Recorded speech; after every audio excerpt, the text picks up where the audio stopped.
Hello student, मैं अंकित गुप्ता स्वागत करता हूं आपका आपके अपने यूट्यूब चैनल ऑनलाइन स्टडी पर।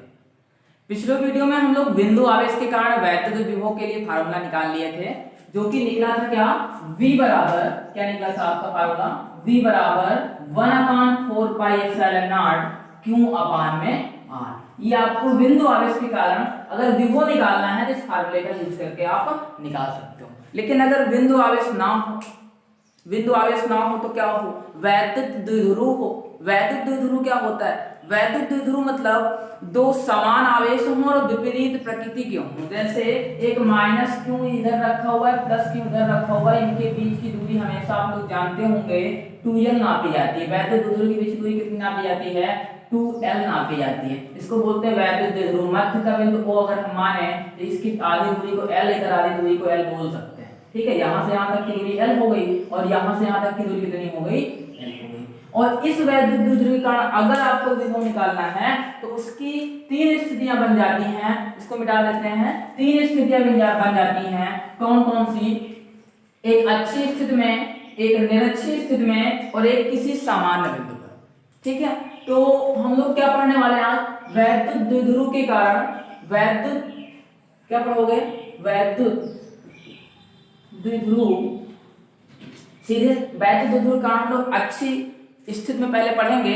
तो वैद्युत द्विध्रुव के कारण आप सेंटर हेडिंग डालोगे आप, वैद्युत द्विध्रुव के कारण वैद्युत विभव, उसमें हम लोग पहले अच्छी स्थिति में पढ़ेंगे। तो सीधे हम अच्छी स्थिति डालते हैं। ठीक है, अच्छी स्थिति में।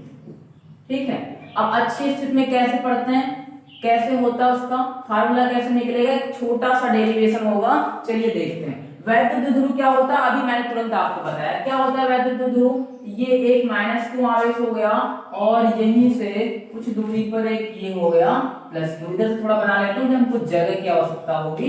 तो ये हो गया माइनस क्यू और यहाँ पर एक हो गया प्लस क्यू। मध्य बिंदु ये मान लीजिए O है, O कह दिया।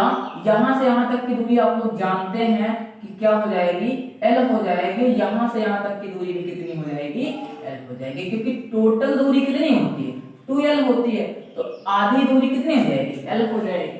अच्छा, ये मध्य बिंदु है इसका, ये बिंदु A हो गया, ये बिंदु B। इसी के अच्छी स्थिति में वैद्युत विभव कितना होगा ये निकालना है। अच्छी स्थिति क्या होता है, इसी के समांतर, इसी रेखा को अगर हम आगे बढ़ाएं तो इस तरह से कुछ जाएगी और इसी रेखा के किसी बिंदु पर अगर हमें वैद्युत विभव निकालना है तो उसके लिए कौन सा फार्मूला लगाओगे आप, वही हम लोग निकालने जा रहे हैं, फार्मूला बनाने जा रहे हैं। कैसे बनाएंगे, मान लीजिए ये कोई बिंदु है P। कौन सा बिंदु है, P।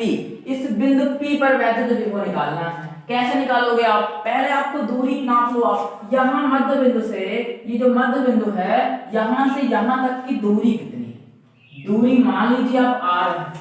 कितनी दूरी है, R है। ये सारी चीजें आपको लिखनी है। कोई वैद्युत द्विध्रुव जिसका इधर A बिंदु पर माइनस क्यू आवेश है, बिंदु P पर प्लस क्यू आवेश है, मध्य बिंदु उसका O है, मध्य बिंदु से R दूरी पर कोई बिंदु P स्थित है। ठीक है, इस तरह से लिखना है आपको। और फिर उसके बाद ये R दूरी हो गई। अब हमें इस बिंदु P पर क्या निकालना है, वैद्युत विभव निकालना है। ठीक है, निकाल देते हैं। वैद्युत विभव निकालना बिल्कुल आसान है, आप समझ लो एक न्यूमेरिकल करने जा रहे हो। न्यूमेरिकल में आपको मैंने बताया वैद्युत विभव कैसी राशि है, अदिश राशि है। तो वैद्युत बिंदु P पर वैद्युत विभव निकालने के लिए एक बार हम प्लस क्यू के कारण विभव निकालेंगे, एक बार माइनस क्यू के कारण वैद्युत विभव निकालेंगे। जितना निकलेगा दोनों को जोड़ देंगे और हमें कुल कितना वैद्युत विभव होगा, नेट कितना वैद्युत विभव होगा प्राप्त हो जाएगा। तो चलो हम पहले निकालते हैं। पहले किसके कारण निकाल रहे हैं, चलो पहले प्लस क्यू के कारण निकालें, यानी बिंदु B पर निकालना है। बिंदु B पर क्या हो जाएगा, प्लस क्यू के कारण लिख लेते हैं, प्लस क्यू के कारण वैद्युत विभव, कारण वैद्युत विभव क्या हो जाएगा, प्लस क्यू कारण वैद्युत विभव। हमने पढ़ा है इसको, अगर हम V1 कहें तो फार्मूला अभी आपने पढ़ा है। अभी क्या पहले वाले इसके वीडियो में आपने पढ़ा है कि V बराबर क्या होता था, 1/4 pi epsilon not into Q upon R, ये होता था। अच्छा r क्या थी यहाँ पर? r थी दूरी। किसकी दूरी? जो जिस बिंदु पर निकालना है और जहां पर आवेश रखा है। ये यहाँ पर रखा हुआ है आवेश। अभी ये मत देखो, आप सिर्फ ये देखो प्लस क्यू कहाँ निकालना है ना, तो प्लस क्यू से यहाँ तक की दूरी कितनी है? यहाँ तक की दूरी तो नहीं बताया मैंने, यहाँ तक की दूरी आपको r बताया है, तब भी कोई दिक्कत नहीं है। यहाँ तक की दूरी हमें निकालनी है, यहाँ तक की दूरी हम लोग r मान रखे हैं। अगर इस r दूरी से ये l दूरी घटा दें तो हमें क्या मिल जाएगी? ये बिंदु B से P तक की दूरी मिल जाएगी। बोलो समझ में आया कि नहीं? ये r दूरी टोटल है, यहाँ से यहाँ तक की दूरी r है, इसमें से हम ये दूरी हटा दें तो शेष इतनी दूरी बचेगी, और यही दूरी क्या हो जाएगी? यही दूरी P से B तक की दूरी हो जाएगी। तो हम लोग क्या लिखेंगे? बोलो यहाँ पर r का मान क्या लिखेंगे? r का मान हम लोग लिख लेंगे r माइनस एल। क्या लिख लेंगे? r minus L. ठीक है, ये समीकरण 1 बन गया। ठीक, अब हम माइनस क्यू के कारण विभव निकालेंगे। माइनस क्यू के कारण वैद्युत विभव माइनस क्यू के कारण वैद्युत विभव कितना आएगा? विभव निकालना बिल्कुल आसान है। हमारे पास फार्मूला होता है 1/4 इंटू क्यू अपान आर। अब यहाँ पर क्यू तो आवेश होता है और जो आर होता है ये क्या होता है? ये दूरी होती है बीच की। तो क्यू कितना है और आर कितना है? देखो क्यू यहाँ पर क्यू नहीं है, यहाँ तो प्लस क्यू था, धनात्मक था तो हमने धन का चिन्ह नहीं लगाया, कोई आवश्यकता नहीं। लेकिन ऋणात्मक है तो ऋण का चिन्ह लगाना पड़ेगा। अच्छा, किसी के दिमाग में ये बात तो नहीं आ रही कि वैद्युत क्षेत्र की तीव्रता जब निकाल रहे थे तो वहां पर तो हम लोग चिन्हों के साथ आवेश का मान नहीं रखे थे? हाँ, बिल्कुल नहीं रखे थे। देखो वहां पर जो वैद्युत क्षेत्र की तीव्रता है वो एक सदिश राशि है। कैसी राशि? सदिश राशि है, और सदिश राशियों में हम लोग चिन्हों का प्रयोग नहीं करते। अदिश राशि अगर कभी भी है, न्यूमेरिकल भी आप लगाओगे तो जब अदिश राशि मिलेंगे तो उसमें चिन्हों का प्रयोग करना पड़ेगा। ठीक है, तो यहाँ पर हम चिन्हों का प्रयोग करेंगे। यहाँ पर क्यों माइनस का है यानी ऋणावेश है तो ऋण लगा देंगे, अपान में आर। आर मतलब क्या? बीच की दूरी। किसके बीच की दूरी? जहां पर विभव निकालना है और जहां पर आवेश रखा है। ये यहाँ पर आवेश रखा और यहाँ पर विभव निकालना है, तो यहाँ से यहाँ तक की दूरी कितनी हो जाएगी? देखो यहाँ तक की दूरी r है, तो अगर इस यहाँ तक की दूरी में हम इतनी दूरी और जोड़ दें तो क्या मिल जाएगी? टोटल दूरी a से p की मिल जाएगी। बस यही करेंगे हम लोग। यहाँ तक की दूरी कितनी है? l है। अरे जैसे इसमें घटा दिया है वैसे इसमें इतनी दूरी जोड़नी पड़ेगी। जोड़ दो, क्या हो जाएगा? r plus l। ठीक है, सबको इतनी बात तो समझ में आ गई होगी। ये V1 निकल गया, ये हमारा V2 निकल गया। हमको बिंदु P पर कुल विभव निकालना है। लिख लेते हैं बिंदु P पर कुल विभव, नेट विभव कुछ भी लिख सकते हो आप। कुल विभव कैसे निकालते हैं? कुछ भी नहीं दिक्कत है, अदिश राशि है। अदिश राशियों को जोड़ने के लिए कोई सदिश नियमों का पालन नहीं करना पड़ता है, सीधे जोड़ दो आप। V1 plus V2। V1 का मान क्या है? ये यहाँ पर दिया हुआ है। क्या दिया हुआ है? 1/4 into Q upon R minus L. ये हो गया आपको V1। V2 की वैल्यू ये भी दी आई है, कितनी? 1/4 माइनस क्यू अपान में क्या? R plus L. अच्छा, इसमें आप ये बताओ कॉमन क्या है? कॉमन सभी को लेना आता होगा। 1/4 क्यों? यहाँ भी और यहाँ भी कॉमन है, तो कॉमन कर लेते हैं। 1/4 इंटू क्यू। ठीक है, क्यों कॉमन कर लिया? अच्छा, क्यों कॉमन कर लिया तो क्या बचा? यहाँ बचा 1/r माइनस एल। अरे अंश में कुछ भी नहीं बचा तो 1 लिख लिया, और प्लस क्यों भाई? ये माइनस है ना, तो ये माइनस बच गया तो माइनस यहाँ पर लिख देते हैं। माइनस का 1/r प्लस एल। ठीक है, इसके आगे का डेरिवेशन इधर कर लेते हैं। चलिए देखिए, ये क्या हो गया? 1/4 इंटू क्यू। यहां पर इन दोनों को घटाना है तो इसके लिए इनके हर बराबर करने पड़ेंगे। तो r प्लस एल से इसमें गुणा और r माइनस एल से इसके अनुसार में गुणा। ठीक है, हर बराबर करना ना, तो r प्लस एल से इसके अनुसार में गुणा करोगे और r माइनस एल से इसके अनुसार में गुणा करोगे। तो ये कर लेते हैं, तो क्या हो जाएगा यहाँ पर? जरा आर प्लस एल यहाँ गुणा हो जाएगा, आर प्लस एल, और यहाँ पे किसमें गुणा करना है, आर माइनस एल से, तो ये हो जाएगा माइनस का आर माइनस एल, और बटे में हर अब बराबर हो जाएंगे तो कितना आ जाएगा, आर माइनस एल और दूसरे ब्रैकेट में आर प्लस एल, ये आ जाएगा, ब्रैकेट बंद। ठीक है, अब 1/4 इंटू क्यू, और ब्रैकेट में ये हो गया आर प्लस एल, ब्रैकेट खोल देते हैं, माइनस का अंदर उड़ा होगा तो चिन्ह बदल जाएंगे, सभी को पता होगा, और अपान में आर माइनस एल और आर प्लस एल, ये कुछ देखा देखा आपको लग रहा है, ये फार्मूला है A square minus B square का, तो इसको हम R square minus L square लिख सकते हैं। ठीक है, अब r से r कैंसिल हो जाएगा, तो यहाँ पर बच जाएगा 1/4 इंटू क्यू, और यहाँ ब्रैकेट में क्या हो जाएगा, l और l जोड़ के कितना 2l, और अपान में क्या r square minus L square.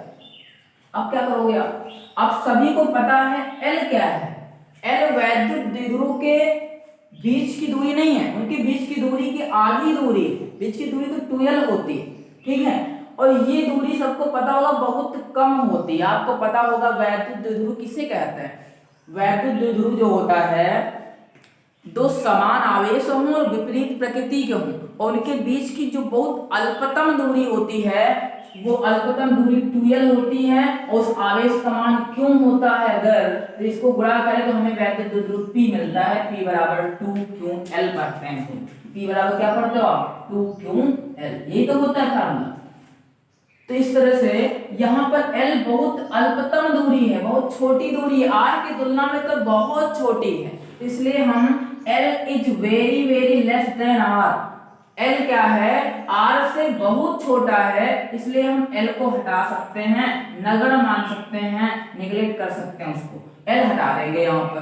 अच्छा ये अंश वाला नहीं, एक मिनट यहाँ से अभी मत हटाओ, नहीं आप सोचोगे ऊपर नहीं हटाया, नीचे हटा लिया, देखो यहाँ पर 1/4 इंटू 2ql, ठीक है, इसको हम क्या लिख सकते हैं, इसको हम लिख सकते हैं, क्या लिख सकते हैं, यहाँ पर देखो 2ql को p लिख सकते हैं, तो लिख दो यहाँ पर p, अपान में क्या आ जाएगा, अपान में R square minus L square आ जाएगा। अब हटा लो, L is very very less than R, तो आप कहोगे आएगा फार्मूला 1/4 इंटू यहाँ क्या हो जाएगा p अपान एल, हटाओ तो क्या बचा, सिर्फ आर स्क्वायर, और यही हमारे वैद्युत द्विध्रुव के लिए यही 1/4 into Q sorry p upon R square, यही फार्मूला हमारा हो जाएगा अच्छी स्थिति के लिए। अच्छी स्थिति के लिए फार्मूला क्या निकला आपका, v बराबर 1/4 p अपान आर स्क्वायर। ठीक है, तो ये हमारा अच्छी स्थिति में हुआ। वैद्युत द्विध्रुव अगर आपको अच्छी स्थिति में निकालना है तो इस तरीके से इस फार्मूले से निकाल सकते हो, ये उसका एक छोटा सा डेरिवेशन था। अब हम लोग क्या करेंगे, अब निरक्षीय स्थिति में निकालेंगे। निरक्षीय स्थिति में कैसे निकालते हैं वो भी देख लेते हैं। आपको अगर स्क्रीनशॉट लेना है तो ले सकते हो, अन्यथा इसको मिटा दें। तो चलिए निरक्षीय स्थिति में देख लेते हैं कैसे किया जाएगा। निरक्षीय स्थिति में कैसे होगा ये, निरक्षीय स्थिति आपको पता होगा ना, अच्छी मतलब उसी के समांतर और निरक्षीय मतलब उसी के लंबवत, उसी के क्या लंबवत परपेंडिकुलर। तो ये हम क्या करेंगे, निरक्षीय स्थिति के लिए फिर से एक आवेश ले लिया, यहाँ पर वैद्युत द्विध्रुव एक ये हो गया, ये बिंदु ए कह रहे हैं इसको, और ये एक बिंदु है प्लस क्यों आवेश इस पर है, इसको बी कह रहे हैं। ये बिंदु बी हो गया, ये बिंदु ए हो गया। ठीक है, अब इसके निरक्षीय स्थिति में निकालना है। निरक्षीय स्थिति मतलब लंबवत, इसी के लंबवत मतलब यहां समझ लो ऐसे। ठीक है, इस तरह से इसके लंबवत निकालना है। इसके लंबवत कैसे निकालेंगे, यहां जिस बिंदु पर निकालना है, इस बिंदु को अगर हम कहें P है तो P से पहले आप इसको मिला दो, क्योंकि हम लोग विभव निकालने के लिए दोनों आवेशों के कारण विभव निकाल लेते हैं, उसके बाद को ऐड कर लेते हैं। यही तो करते हो आप, चलो करते हैं फिर। ये हो गया। अच्छा, अब हमको मैंने आपको बताया था ये बिंदु P होता है तो इसके बीच दूरी आप L कह सकते हो, क्योंकि L होती ही हमेशा, ये भी L हो जाएगी। और इसके बीच की दूरी जहां पर ज्ञात करना है, O से P की दूरी हम आपको बता देते हैं, मान लीजिए R है। कितनी है, R है, तो R दूरी पे आपको निकालना है। ये आपको एक त्रिभुज बना दिख रहा है, त्रिभुज POA, त्रिभुज POA देखो जरा, ये P, ये O, ये A। इसमें आपको ये R लंब है, L जो है आधार है और ये कर्ण कहलाएगा। आपको पाइथागोरस प्रमेय अगर आती है तो आपने पढ़ा होगा कर्ण स्क्वायर बराबर आता है क्या, आधार स्क्वायर प्लस लंब स्क्वायर। कर्ण का मान क्या है, कर्ण का मान तो निकालना है, इसकी लंबाई हमें नहीं पता है, यही तो चाहिए। अगर यहाँ पर विभव निकालना है तो यहाँ से यहाँ तक की दूरी हमें पता होनी चाहिए। चलिए निकाल लेते हैं। कैसे निकालोगे आप, कहोगे k बराबर हो जाएगा अंडर रूट में a square Aadhaar square plus लंब स्क्वायर। अब हमको आधार पता होना चाहिए, आधार तो पता है कितना है, l है, l स्क्वायर हो गया, और लंब कितना है, r है, ये दूरी है ना लंब, ये r हो गई। यानी कर्ण बराबर कितना आ जाएगा, अंडर रूट में l square plus r square. तो हमको कर्ण भी पता है, अब मत कहना नहीं पता है। अब हमें तीनों भुजाएं पता है, चलिए तीनों पता है तो अच्छी बात है। अच्छा, जितना इधर निकला है कर्ण उतना इधर भी निकलेगा, क्यों, क्योंकि जितना आधार इसका है उतना आधार इसका है, जितना लंब इसका है उतना ही लंब, ये दोनों लंब तो कॉमन है, वही इसमें लंब हो जाएंगे दोनों। तो इस तरह से इसकी भी लंबाई कितनी आएगी, इस तरीके से l स्क्वायर और प्लस r स्क्वायर। ये आपको तीनों दूरियां पता हो गई।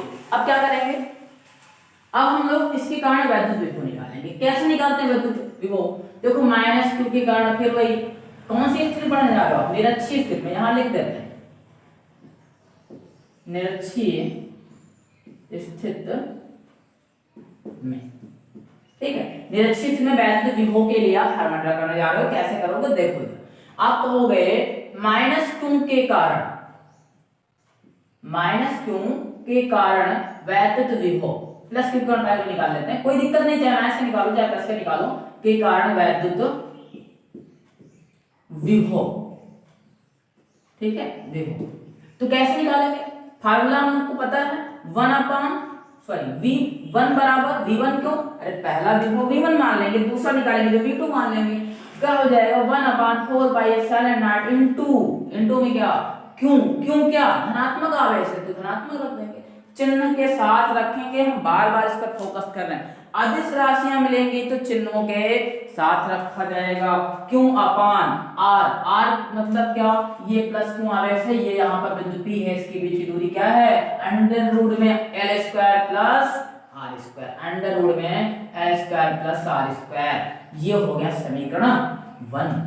अब आप क्या करोगे, अब आप -q के कारण निकालोगे, -q के कारण वैद्युत विभव, वैद्युत विभव ये कैसे निकलेगा, इसके लिए भी कोई दिक्कत नहीं हो, v2 निकाल लेंगे हम लोग। v2 बराबर क्या होता है 1/4 पाई एप्सिलॉन नॉट इनटू क्यों अपान अंडर रूट में l square plus r square.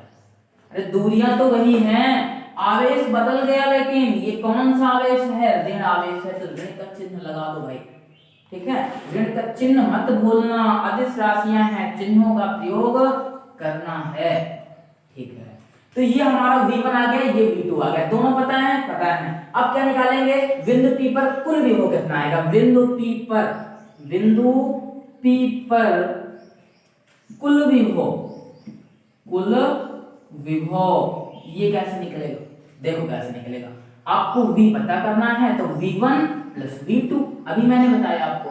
तो अदिश राशियां हैं, सिंपल तरीके से जोड़ दो, बीजगणितीय नियम का कोई पालन करने को सकता नहीं है। v1 क्या आया है 1/4 पाई एप्सिलॉन नॉट इनटू क्यों अपान अंडर रूट में l square plus r square, ठीक है, किसी को कोई दिक्कत नहीं होनी चाहिए यहां तक। v2 कितना है 1/4 पाई एप्सिलॉन नॉट और इनटू माइनस क्यों है अपान में क्या अंडर रूट में l square plus r square. अच्छा, जिसको अगर ध्यान से देखो आप, ये माइनस यहाँ लगा है, इसको हम यहाँ लगा सकते हैं, बिल्कुल लगा सकते हैं यहाँ, ठीक है। वही चीज यहाँ प्लस की लिखी है, वही चीज यहाँ माइनस की लिखी है। आपको नहीं पता है 2 - 2 कितना होता है, आपको नहीं पता 4 - 4 कितना होता है, आपको नहीं पता 5 - 5 कितना होता है, 6 5 कितना होता है। अरे भाई कट के 0 मिलता है, 2 से 2 घटा 0 0 0 कितना आएगा 0 आएगा, तो ये कटेंगे तो कितना आएगा 0 आएगा। यानी निरक्षीय स्थिति के लिए वैद्युत विभव क्या होता है, सदैव शून्य होता है। आपको अगर न्यूमेरिकल में मिल भी जाए कि बताओ ये वैद्युत ध्रुव है, इतनी इसकी दूरी, इतनी बताओ 5 मीटर दूरी पर इसका निरक्षीय स्थिति में 5 मीटर दूरी पर इसका विभव कितना आएगा, तो आपको शून्य आएगा। आपको पता होना चाहिए निरक्षीय स्थिति में वैद्युत विभव कितना होता है, सदैव और सदैव शून्य होता है। ठीक है, तो इस तरह से हम लोगों ने अक्षीय स्थिति और निरक्षीय स्थिति दोनों के लिए वैद्युत विभव निकाल लिया है। छोटा सा डेरिवेशन बिल्कुल था, इसको कर सकते हो। और चलिए एक और डेरिवेशन बचा हुआ है, किसी सामान्य बिंदु पर वैद्युत विभव। ये तो अक्षीय स्थिति में कर लिया, फिर निरक्षीय स्थिति में कर लिया। अब किसी सामान्य बिंदु पर ना ही अक्षीय स्थिति में हो ना ही निरक्षीय स्थिति में हो, तो कैसे करेंगे उसको भी देख लेते हैं। इसको मिटा दिया जाए, मिटा देते हैं इसको, और अगली हेडिंग हमारी हो जाएगी क्या हो जाएगी, किसी सामान्य बिंदु पर वैद्युत विभव। क्या, किसी सामान्य बिंदु पर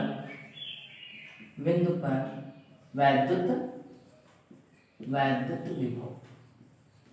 ठीक है, अब किसी सामान्य बिंदु पर क्या होता है, चलिए इसको भी देख लेते हैं। किसी सामान्य बिंदु का मतलब क्या हो गया, सामान्य बिंदु का मतलब हो गया ना ही अक्षीय स्थिति में हो और ना निरक्षीय स्थिति में हो। ना क्या हो, अक्षीय स्थिति में ना निरक्षीय स्थिति में।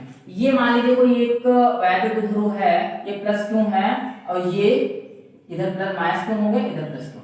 ठीक है, और मध्य बिंदु क्या होता है, वो होता है, सभी को पता है, ना इसके अक्ष में हो उधर और ना इसके निरक्ष में हो। तो किसी ऐसे ही सामान्य बिंदु पर कहीं भी हो सकता है। मान लीजिए हम कह लें यहाँ पर, ठीक है, इस बिंदु पर है, इस बिंदु को हमने कह दिया P, और इस P बिंदु पर वैद्युत विभव निकालना है। कैसे निकालोगे आप, देखो कैसे निकालना है। इसको पहले आप O से मिला दो, ये बिंदु हो गया P। अब इसके लिए थोड़ा सा आपको सदिश अदिश पढ़ा होगा 11th में, उसकी जरूरत पड़ेगी। अगर नहीं पता है थोड़ा सा यहाँ समझा दे रहे हैं। और आपको एक बात और बता दें, सदिश अदिश वाला चैप्टर जो है आप उसको अच्छे से तैयार कर लो, क्योंकि फिजिक्स में 12th की फिजिक्स जब पढ़ोगे उसमें बार बार उसकी आवश्यकता पड़ेगी। ठीक है, तो चलिए यहाँ पर थोड़ा सा हम आपको समझाने की कोशिश करते हैं। क्या होगा, अगर इधर कोई बल कार्य कर रहा है, जैसे ऐसा समझो कोई एक वस्तु रखी और आपको कहें इसको चलो खींचो, तो आपने क्या किया, एक रस्सी इधर बांधा, इसको खींचना शुरू किया, और एक रस्सी इधर बांधा, एक इधर खींचना शुरू किया। आपको क्या लगता है ये वस्तु किधर जाएगी, उधर जाएगी कि इधर जाएगी? दोनों बल बराबर है या फिर लगभग बराबर, कुछ भी कह सकते हो।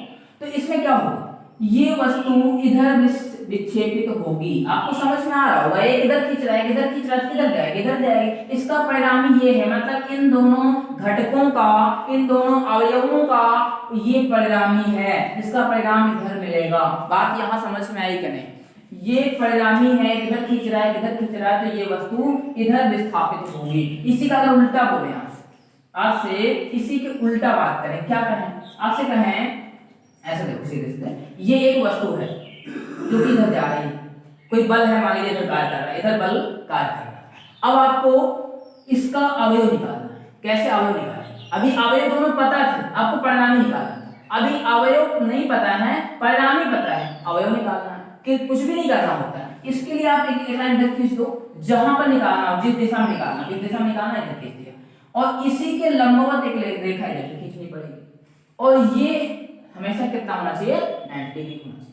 और ये अगर 90 डिग्री है तो जिधर चाहो तो थीटा मान लो। अगर इधर थीटा, तो इधर की जरूरत है, इधर थीटा, तो इसको अगर ए कहो आप, वेक्टर ए, तो इसको कहोगे वेक्टर ए cos थीटा, और इसको कहोगे वेक्टर ए sin थीटा। क्यों, कैसे जानेंगे किधर sin किधर cos?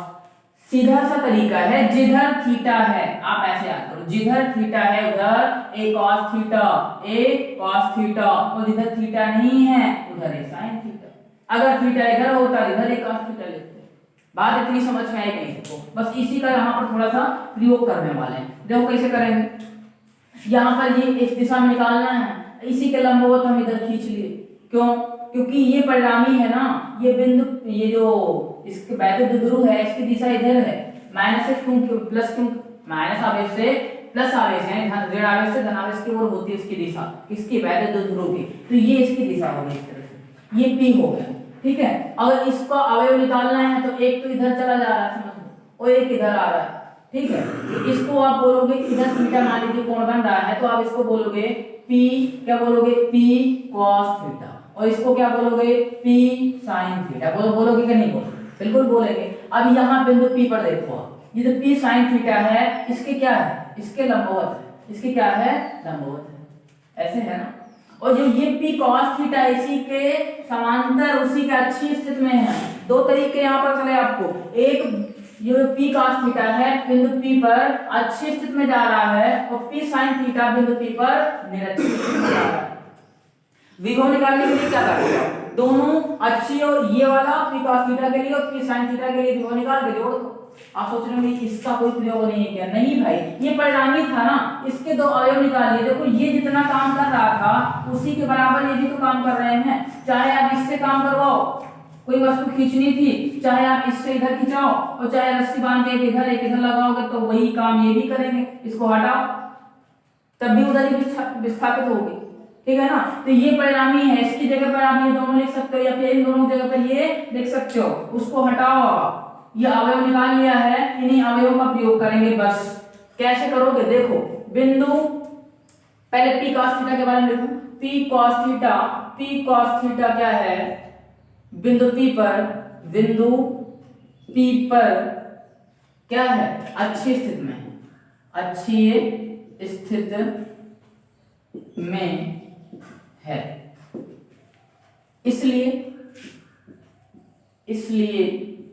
इसलिए क्या, बिंदु P पर, इसलिए बिंदु P पर वैद्युत विभव क्या आएगा, वैद्युत विभव क्या आएगा भाई, V1 बराबर, निकाल लेते हैं V1 बराबर, अभी आपने अच्छी स्थिति में फार्मूला पढ़ा, V बराबर 1/4 pi epsilon not Q upon R square, पढ़ा कि नहीं पढ़ा, बिल्कुल पढ़ा। लेकिन यहाँ पर क्यों नहीं, P अपान और P नहीं, यहाँ पर P नहीं है, P cos थीटा है, तो क्या लिखोगे आप, P cos थीटा लिखोगे कि नहीं लिखोगे, बिल्कुल लिखोगे आप। ये आपको मिल गया क्या, V1 मिल गया। अब इसी तरह से P sin थीटा के बारे में, P sin थीटा, क्योंकि एक इस बिंदु पर दो, एक इधर मिल रहा है ना, तो दोनों निकालो आप। P sin थीटा बिंदु P पर किस स्थिति में है, निरक्षीय स्थिति में है, निरक्षीय स्थिति में है, इसलिए क्या लिखोगे, इसलिए बिंदु P पर विभव बराबर, विभव क्या होगा, विभव देखो V2 निकालना है आपको, 1/1 कहां से आ गया भाई, निरक्षीय स्थिति में अभी आपने पढ़ा 0, निरक्षीय स्थिति में विभव कितना होता है, 0 होता है, कितना होता है, 0 होता है, बिल्कुल भूलिएगा मत, निरक्षीय स्थिति में विभव सदैव 0 होता है। अच्छा चलिए कुल विभव निकाल लेते हैं, बिंदु P पर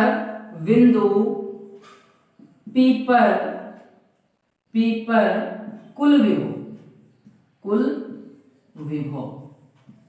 विभव क्या हो जाएगा, V बराबर V1, अभी आपने पढ़ा है V1 और प्लस V2 दोनों को ऐड कर दोगे, V1 की value 1/4 pi epsilon not into क्या आ गया, P cos थीटा अपान में क्या, R स्क्वायर, और V2 की वैल्यू 0।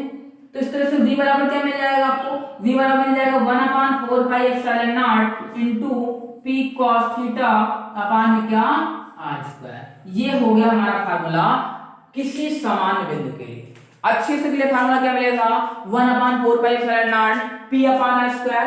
निरक्षीय के लिए फार्मूला क्या मिलेगा, 0 सदैव होगा। और किसी सामान्य बिंदु पर अगर वैद्युत विभव निकालना है आपको, वैद्युत ध्रुव के कारण किसी सामान्य बिंदु पर अगर वैद्युत विभव निकालना है तो वो कितना आता है, V बराबर 1/4 pi epsilon nought P cos theta upon R square. इस तरह से आपने ये तीनों डेरिवेशन आज कर लिए, और मिलते हैं अगले वीडियो में एक अगले टॉपिक के साथ।